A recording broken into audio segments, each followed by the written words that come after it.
नमस्कार दोस्तों, बहुत बहुत स्वागत है आपके अपने YouTube चैनल लैबटेक कुमोद पर। आप लोगों ने माइक्रोबायोलॉजी का क्वेश्चन पेपर MCQS 50 नंबर का बहुत प्यार दे रहे हैं आप। आई होप कि आपको उससे बहुत सारा जो है सब्जेक्ट क्लियर हो रहा होगा, सिली मिस्टेक्स मिनिमाइज हो रही होंगी और आपका जो कॉन्फिडेंस लेवल है वो आपका अच्छा हो रहा होगा। इसी सीरीज में मैंने आपको दो पेपर करा दिए, एक माइक्रोबायोलॉजी का करा दिया, दूसरा साइटोपैथोलॉजी का करा दिया। साइटोपैथोलॉजी से एक दो क्वेश्चंस आते हैं। आज जो मैं आपको तीसरा पेपर कराने जा रहा हूं वो है हिस्टोपैथोलॉजी का। और ये जो हिस्टोपैथोलॉजी का मैंने पेपर सेट किया है, इसमें मैंने कोशिश ऐसी की है कि जो ऑप्शंस मैंने इसमें रखे हैं वो ऑप्शंस ऐसे रखे हैं मैंने कि पूरा सब्जेक्ट आपका क्लियर हो। अगर एक क्वेश्चंस किसी एक टाइप से पूछा गया है तो उसके ऑप्शंस ऐसे हैं और उसको मैं पूरा सॉल्व करवाऊंगा, आपको पूरा सॉल्यूशन दूंगा आपको कि कैसे आपका पूरा हिस्टोपैथोलॉजी सब्जेक्ट एकदम कंप्लीट हो जाएगा। साथ ही बहुत सारे बच्चों के मेरे पास कमेंट्स आते हैं या व्हाट्सएप के माध्यम से कि सर बायोकेमिस्ट्री का आप MCQS प्रिपेयर किए, तो मैं कोशिश करूंगा कि मैं प्रिपेयर करूं। वैसे तो मैं क्या करता हूं कि रोज़ के रोज़ एक क्वेश्चंस अपलोड करता हूं अपने YouTube चैनल पे, जिस पे आप लोग वोट करते हो। लगभग 400-450 लोग, 300 लोग वोट करते हैं।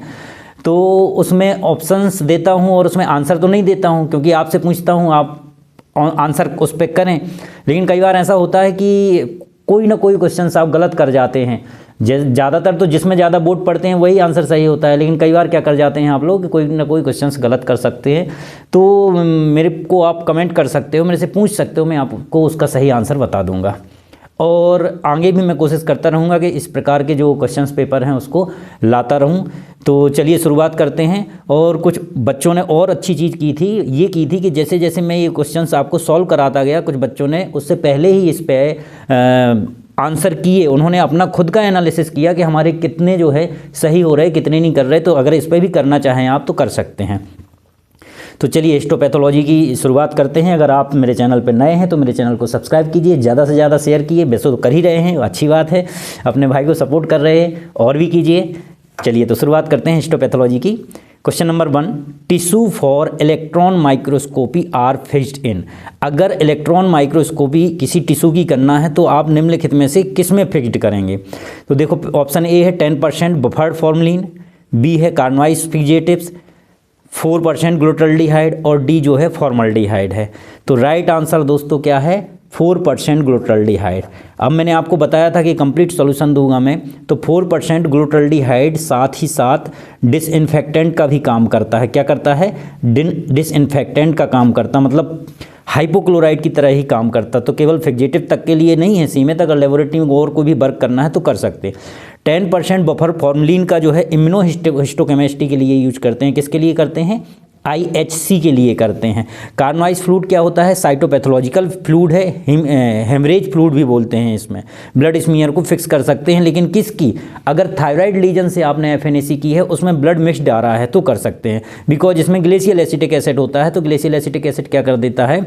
RBC को लाइस कर देता है और सेल को ही वो करता। तो राइट आंसर जो है आपका 4% ग्लूटाल्डिहाइड है। थोड़ा सा लंबा होगा ये क्वेश्चन पेपर, लेकिन ठीक है, पूरा कंप्लीट हो जाएगा, आपको अलग से पढ़ना नहीं पड़ेगा। क्वेश्चन नंबर 2 की बात कर लेते हैं।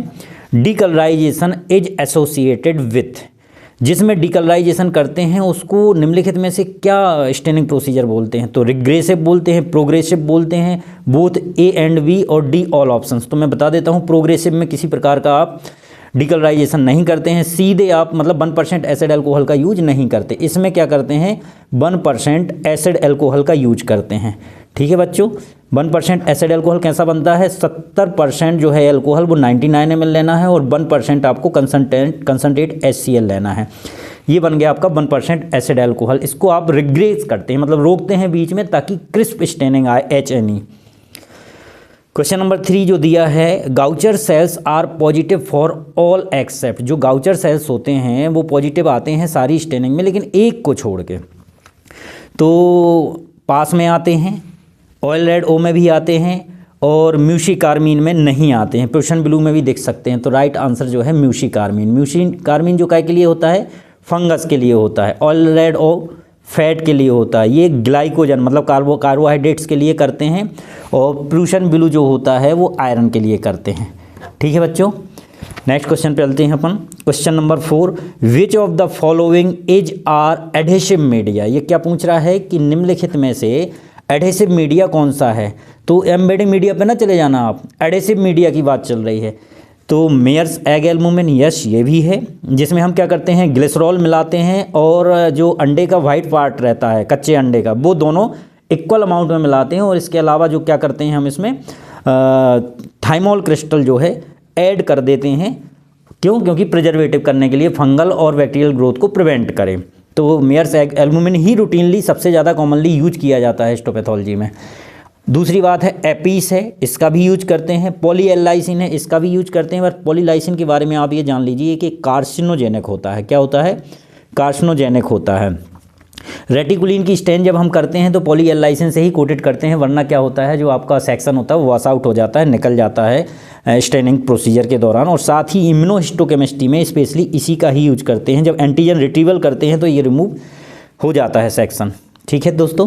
Question number 5, which of the following alcohols would be most soluble in water. ये पूछा है निम्नलिखित में से जो एल्कोहल है सबसे ज़्यादा सॉल्युबल वाटर में कौन है। अब ये देखो, ये मज़े की ये बात है कि मेथेनॉल से भी आप कर सकते हैं, एथेनॉल से भी कर सकते हैं, ब्यूटेनॉल से भी कर सकते हैं, ऑक्टेनॉल से भी कर सकते हैं। तो आप सब जानते हो एथेनॉल जो है ये most soluble in water, water soluble होता है, सबसे ज़्यादा यूज करते हैं। माफ़ कीजिए मैं क्वेश्चन वो नहीं कर पाया था, फिर से बता देता हूँ। विच of the following alcohol would be most soluble in water, water में सबसे ज़्यादा सॉल्युबल कौन सा होता है? तो एथेनॉल होता है। Question number 6, impregnation of tissue is done after which of the following step in tissue processing. एक किसी बच्चे ने बोला था कि सर आप थोड़ा थोड़ा स्लो स्लो बोलिए, तो आज मैं कोशिश करता हूँ कि अच्छे से आपको समझा पाऊँ। तो ये पूछ रहा है कि इम्प्रेग्नेशन, जब टिश्यू में इम्प्रेग्नेशन होना होता है उससे पहले की जो प्रोसेस है टिश्यू प्रोसेसिंग में वो क्या है, कौन सी फॉलो करते हैं, फिर इम्प्रेग्नेशन करते हैं टिश्यू को। तो क्लीयरिंग है, क्लीयरिंग जाइलिन से होता है। किससे होता है?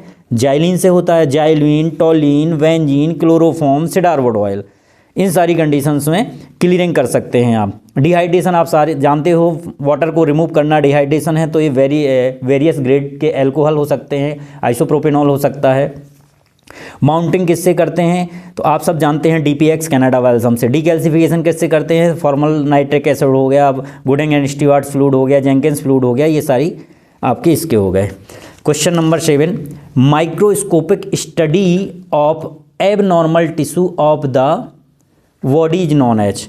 माइक्रोस्कोपिक स्टडी करते हैं एबनॉर्मल टिश्यू को, क्या बोलते हैं? तो बड़ा सिंपल सा है, तो सबको पता है। नॉर्मल टिश्यू का अध्ययन करना है तो हिस्टोलॉजी बोलेंगे, एबनॉर्मल टिश्यू का अध्ययन करना है तो क्या बोलेंगे? हिस्टोपैथोलॉजी। एक्सफोलिएटिव साइटोलॉजी क्या होती है?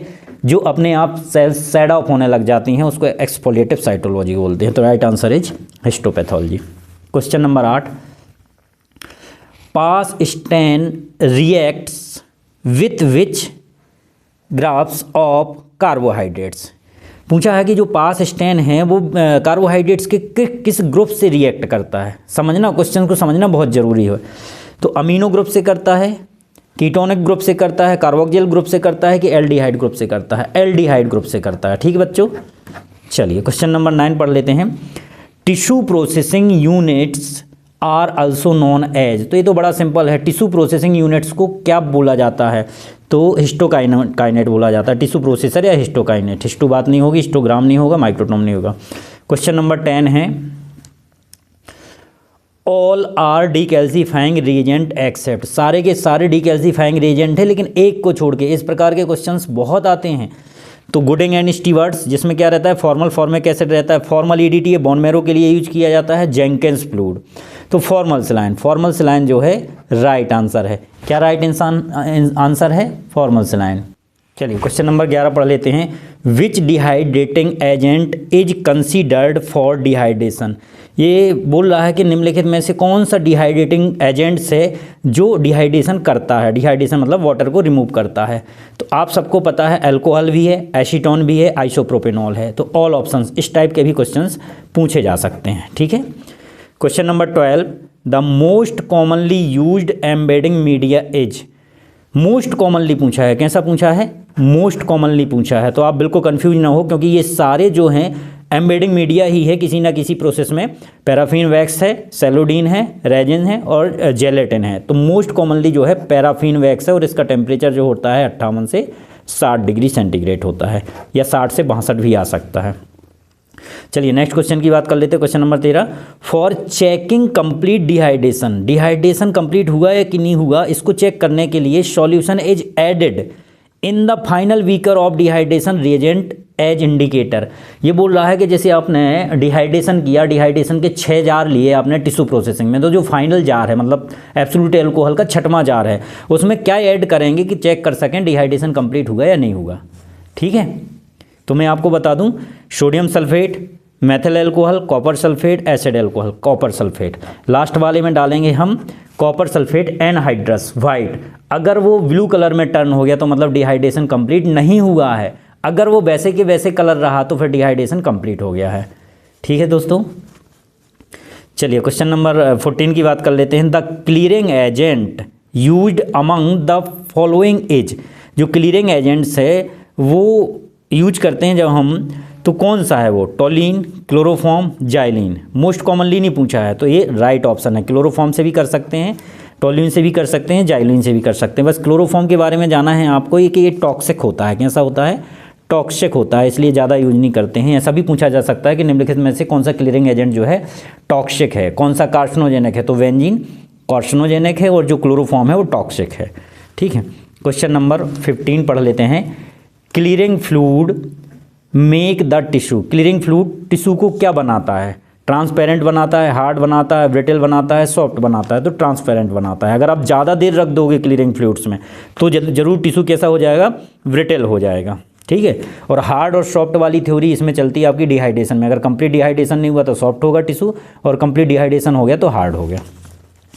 Question number 16, alum in H and E stain acts as, alum जो है एच एन ई स्टेन में कैसे एक्ट्स करता है, ऑक्सीडाइजिंग एजेंट्स है, मॉर्डेंट है, ब्लूइंग एजेंट्स है, एसिडिफाइंग एजेंट्स हैं। तो राइट आंसर क्या है, मॉर्डेंट है। एलम क्या है, जो फिटकरी है वो कैसी है, मॉर्डेंट है, ऑक्सीडाइजिंग नहीं है। ठीक है, ब्लूइंग नहीं है। मर्क्यूरिक ऑक्साइड जो मिलाते हैं जब H and E staining prepare करते हैं तो वो क्या है, ऑक्सीडाइजिंग एजेंट्स हैं। चलिए क्वेश्चन नंबर नेक्स्ट पढ़ लेते हैं। अच्छा 16 के बाद सीधा 18 लग गया, कोई बात नहीं। क्वेश्चन नंबर 18 के बारे में डिस्कस करते हैं। If inadequate dehydration is detected during clearing, अगर क्लीयरिंग के दौरान जो डिहाइड्रेशन एजेंट से इनएडेक्वेट है, अच्छे से नहीं हुआ है, can be removed by returning the tissue. अगर आपने टिश्यू को रिमूव कर दिया फिर उसके बाद आप क्या करेंगे, कौन सा ट्रीटमेंट देंगे। अगर इनकम्प्लीट इनएडेक्वेट डिहाइड्रेशन हुआ है तो मेथिल अल्कोहल देंगे, आइसोप्रोपिल अल्कोहल देंगे, एसीटोन देंगे, एब्सोल्यूट अल्कोहल देंगे। तो एसीटोन भी क्या है आपका डिहाइड्रेशन रिएजेंट है, आइसोप्रोपिनॉल अल्कोहल भी डिहाइड्रेटिंग एजेंट्स है। लेकिन क्या करेंगे आप, absolute alcohol is the best alcohol होता है टिश्यू प्रोसेसिंग के लिए। तो अगर कंप्लीट नहीं हुआ डिहाइड्रेशन और फिर से अगर आपको करने की ज़रूरत है तो आप एब्सोल्यूट अल्कोहल का ही यूज करेंगे। बहुत ही स्टैंडर्ड क्वेश्चन था ये। Question number 19, which of the following acts, question 19, which of the following acts as a bluing agents. निम्नलिखित में से पूछा गया है कि जब आप रिग्रेसिव स्टेन करते हो, 1% एसिड अल्कोहल से डिफ्रेंशिएट करते हो, तो ब्लूइंग के लिए कौन सा आप स्टेन यूज कर, कौन सा केमिकल यूज करते हो।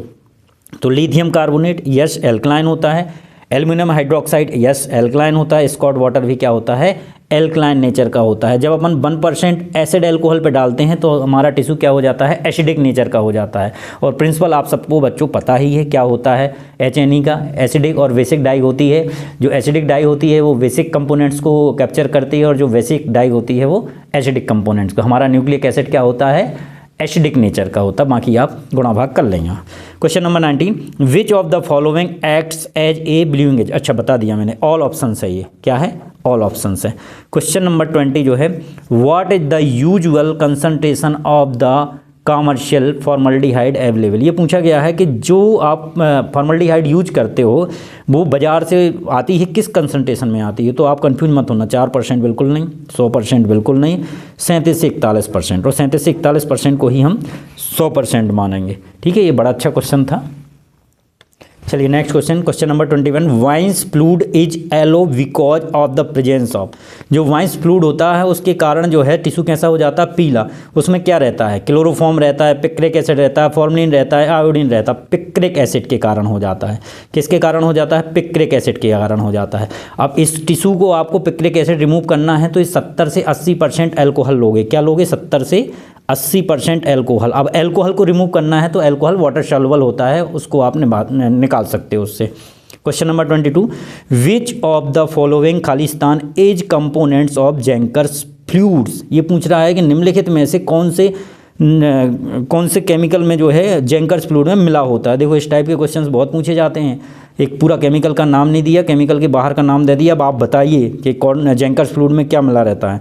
तो mercuric chloride, sodium sulphate, potassium dichromate, all the above, सभी के सभी मिले रहते हैं। याद रखना बच्चों, मर्क्यूरिक क्लोराइड, सोडियम सल्फेट और potassium dichromate. Question number next 23, which stain used for amyloid. Amyloids के लिए जो है, अमाइलॉइड क्या है, प्रोटीन है, कौन सी स्टेन का यूज करते हैं, तो कोंगो रेड का करते हैं। राइट आंसर क्या है, कोंगो रेड का। पास किसके लिए करते हैं, कार्बोहाइड्रेट्स ग्लाइकोजन के लिए। ठीक है, ये हमेशा क्वेश्चन आता है। HNE रूटीन है और ZN किसके लिए करते हैं, माइकोबैक्टीरियम ट्यूबरकुलोसिस, माइकोबैक्टीरियम लेप्रा और नोकार्डिया के लिए। Question number 24, the refractive index of Canada Walsham. Canada Walsham के लिए पूछा है, ये DPX के लिए नहीं पूछा है। तो राइट आंसर जो है 1.51 से 1.3 होता है कैनेडा वाल्सम का, और 1.5 अप्रॉक्सीमेट होता है, 1.52 ही होता है किसका, ये आपका जो DPX यूज करते हो। ठीक है। क्वेश्चन नंबर 25 जो है, Sudan 4 stain is used for the tissue biopsy of. Sudan 4 जो है स्टेन करते हैं हम, तो कौन सी टिश्यू बायोप्सी उसमें स्टेन कर सकते हैं। तो अब आपको ध्यान रखना है कि सुडान जो है काय के लिए करते हैं हम, फैट या लिपिड के लिए करते हैं। तो अब कौन से पार्ट में सबसे ज़्यादा फैट हो सकता है, किडनी में हो सकता है क्या, लंग में हो सकता है क्या, ब्रेस्ट में हो सकता है क्या, गॉल ब्लैडर में हो सकता है क्या। तो राइट आंसर जो है ब्रेस्ट में फैट ज़्यादा पाया जाता है। Question number 26, which of the following is a tissue dehydrating agents. Which of the following, निम्नलिखित में से जो टिश्यू डिहाइड्रेटिंग एजेंट्स है वो कौन सा है, टिश्यू डिहाइड्रेटिंग। ठीक है, तो एनिलीन नहीं है, जाइलिन क्लियरिंग एजेंट से, डी एल्कोहलाइजेशन एजेंट है ना, क्या है, डी एल्कोहलाइजेशन का मतलब भी क्लियरिंग होता है, मतलब एल्कोहल को रिमूव करना। पैराफिन वैक्स एम्बेडिंग मीडिया है। राइट आंसर जो है वेरियंग ग्रेड्स ऑफ एल्कोहल, अलग अलग ग्रेड के 70%, 80%, 90%, absolute alcohol 1, absolute alcohol 2। Question number 27 पढ़ लेते हैं, क्या बोल रहा है question number 27, the purpose of tissue fixation H2। Tissue को फिक्स करने का पर्पज क्या है, जो हम फिक्सेटिव्स यूज करते हैं, क्योंकि जब बॉडी से रिमूव करते हैं तो कुछ समय के बाद वो ऑटोलिसिस होने लग जाता है, डिकम्पोज होने लग जाता है ना। तो क्या पर्पज है, preserve nuclei, preserve mitochondria, prevent putrefaction and autolysis of the tissue cells, none. तो यही है, क्या करते हैं, प्यूटिफिकेशन, सड़ने का, बैक्टीरियल मल्टीप्लिकेशन से रोकते हैं उसको, और autolysis of the tissue cells को ऑटोलिसिस होने से रोकते हैं। Question number 28, mercury deposits are remove with which solution in gram stain. अगर आपको ग्राम स्टेन करना है या कोई भी और स्टेन करना है, उसमें मरकरी, अगर मरकरी वाला मर्क्यूरिक क्लोराइड में आपने फिक्स किया है किसी टिश्यू को, तो क्या करेंगे, कैसे रिमूव करेंगे, क्रिस्टल वायलेट से, एसीटोन से, ईथर से, तो आयोडीन थायोसल्फेट से करेंगे। किससे करेंगे, आयोडीन थायोसल्फेट से। याद रखना हमेशा, ये क्वेश्चन आते हैं ऐसे। Question number 29, which stain is used for demonstration of carbohydrates. निम्नलिखित में से कार्बोहाइड्रेट को डिमॉन्स्ट्रेट करने के लिए कौन सी स्टेन करते हैं, अभी मैंने आपको 4 बार बता दिया। पास स्टेन कौन सी करते हैं, फॉरमैलिक एसिड एंड स्किप स्टेन होती है वो करते हैं। एनिलीन ब्लू स्टेन नहीं है, ZN स्टेन माइकोबैक्टीरियम के लिए, वेंजीनसन स्टेन नहीं है। क्वेश्चन नंबर 30 पढ़ लेते हैं, before placing section on slide section are floated in water bath at a temperature of. ये पूछ रहा है कि अगर आपको वाटर बाथ जो जिसमें आप पिक करते हैं सेक्शन, मतलब माइक्रोटोमी करते हैं, माइक्रोटोमी के बाद जो रिबन बनता है उसको आप किस पे डालते हैं, फ्लोटेशन वाटर बाथ पे डालते हैं। उसका टेम्परेचर कितना होना चाहिए, तो 40 होना चाहिए, 58 होना चाहिए, 60 होना चाहिए, 46 आता है तो 46, या फिर अगर -10 आता है मेल्टिंग पॉइंट से, किसी भी बैग्स का मेल्टिंग पॉइंट से -10 लिखा आता है मेल्टिंग पॉइंट से, तो आपको यही करना है।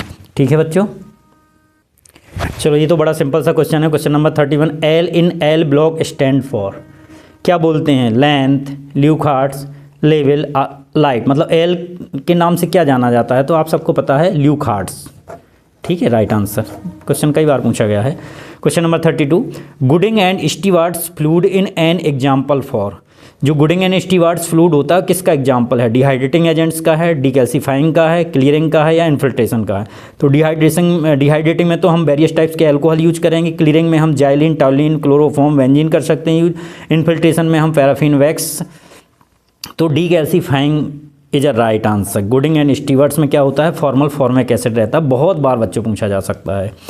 Question number 33, method of sharpening of knife. Knife को शार्प करने की मेथड क्या है? तो स्ट्रॉपिंग, माइक्रोटोमी। माइक्रोटोमी तो मतलब टिश्यू की कटिंग करना, क्लियरिंग मतलब अभी बताया आपने। होनिंग और स्ट्रॉपिंग दो में कन्फ्यूजन है, तो होनिंग जो है शार्प करने की है और स्ट्रॉपिंग मतलब पॉलिश करने की। एक लेदर होता है उस पर पॉलिश करते हैं, होनिंग किस पे करते हैं? बेल्जियम स्टोन पे। किसमें? बेल्जियम स्टोन पे। ये भी क्वेश्चन आ सकता है। Question number 34, which microtome can cut section of whole lung. पूरे के पूरे लंग को अगर काटने के लिए किसी माइक्रोटोम का यूज करेंगे तो उसका नाम क्या हो? Sliding microtome, sledge microtome, rocking microtome, cryostat microtome. तो राइट आंसर जो है rocking microtome. Question number 35, which dye is neutral dye. ये पूछा है कि निम्नलिखित में से जो है न्यूट्रल डाई कौन सी है? तो हेमेटॉक्सिन कैसी डाई है? बेसिक डाई है, एलिमिनेट करो इसको। ईओसिन क्या है आपकी? एसिडिक डाई है। रोमनोवस्की, रोमनोवस्की मतलब जो आपकी राइट है, जेनर है, जिम्सा है, लीसमान है, मेग्रूनवाल्ड जिम्सा है, इसके अलावा फील्ड स्टेन है। ये सारी क्या है आपकी? रोमनोवस्की डाई है, जिसमें मेथाइलिन ब्लू और ईओसिन दोनों मिला होता है। Question number 36, for electron microscopy section thickness of section range approximately from. जो इलेक्ट्रॉन माइक्रोस्कोपी के लिए हम यूज करते हैं सेक्शन की थिकनेस, वो कितनी होनी चाहिए? 80 से 90 नैनोमीटर, 3 से 5 माइक्रोमीटर, 3 से 40 नैनोमीटर, 80 से 90 नैनोमीटर। तो नैनोमीटर में होती है बच्चों 80 से 90 नैनोमीटर। 3 से 5 माइक्रोमीटर में तो नॉर्मल हम प्रैक्टिस करते हैं। Question number 37, in Fite Faraco Wade stain AFB stain with which colour appears, है ना। जो अगर आप फाइट फेराको करते हैं तो फाइट फेराको किसके लिए करते हैं? पहले तो ये मैं बता देता हूँ, आप लेप्रोसी के लिए टिश्यू पे करते हैं। वेड फाइट भी बोलते हैं उसका। तो कैसा दिखेगा? सबको पता है लेप्रोसी का बैक्टीरिया कैसा दिखेगा? रेड कलर का दिखेगा, ठीक है।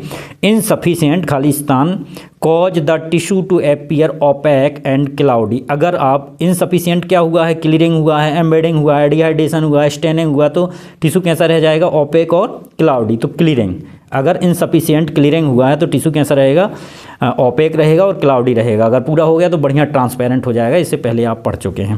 Question number 39, in freezing microtome which gas is use. Freezing microtome जो क्रायोस्टेट होता है उसमें कौन सी गैस का यूज करते हैं? ऑक्सीजन का करते हैं, कार्बन डाइऑक्साइड का करते हैं, हाइड्रोजन का करते हैं या लिथियम का करते हैं? सबको पता है कार्बन डाइऑक्साइड का करते हैं। आइस में भी क्या होती है? कार्बन डाइऑक्साइड होती है। Rotary microtome is not suitable for. ये पूछा गया है कि रोटरी माइक्रोटोम तीनों के लिए तो सुटेबल है, किसी एक के लिए सुटेबल नहीं है। वो पैराफिन सेक्शन हो सकता है, जेलेटिन एम्बेडिंग सेक्शन हो सकता है, सेलोडिन सेक्शन हो सकता है, नॉट फॉर ऑल। तो किसके लिए नहीं है? सेलोडिन के लिए नहीं है। किसके लिए नहीं है? सेलोडिन के लिए नहीं है, ठीक है बच्चों। नेक्स्ट क्वेश्चन जो है, bevel angle of microtome knife is. Bevel एंग्रोटोम का होता है वो कितना होता है? तो आप देखेंगे कि 27 से 32 होता है, 27 से 32। Question number 42, Zenker solution is recommended for tissue pieces stain by. जो जेंकर सॉल्यूशन होता है वो रिकमेंडेड होता है टिश्यू पीस स्टेन करने के लिए। तो ग्राम्स स्टेन के लिए, ट्राइकोम के लिए, सिल्वर इम्प्रेगनेशन के लिए जेंकर्स फ्लूइड का हमेशा ट्राइकोम के लिए यूज करते हैं। किसके लिए करते हैं? ट्राइकोम्स के लिए। क्वेश्चन नंबर आज का last, embedding media is not miscible with. Embedding media मतलब पैराफिन वैक्स, किस में मिसेबल नहीं है? तो जाइलिन में नहीं है, जाइलिन में तो है। Embedding media is not miscible with मतलब नॉट मिसेबल विथ है। तो फॉर्मेलिन किस में मिक्स नहीं हो सकता है? तो फॉर्मल्डिहाइड में नहीं हो सकता है, जाइलिन और टॉलिन में हो सकता है। तो राइट आंसर ए। तो दोस्तों ये था मेरा आज का पूरा एनालिसिस। आई होप कि आपको पसंद आएगा, और ऐसे ही वीडियो देखने के लिए मेरे चैनल को ज़्यादा से ज़्यादा दोस्तों शेयर करें ताकि और भी मदद हो सके। नेक्स्ट वीडियो के साथ बहुत जल्द मिलेंगे आपको। So thank you friends.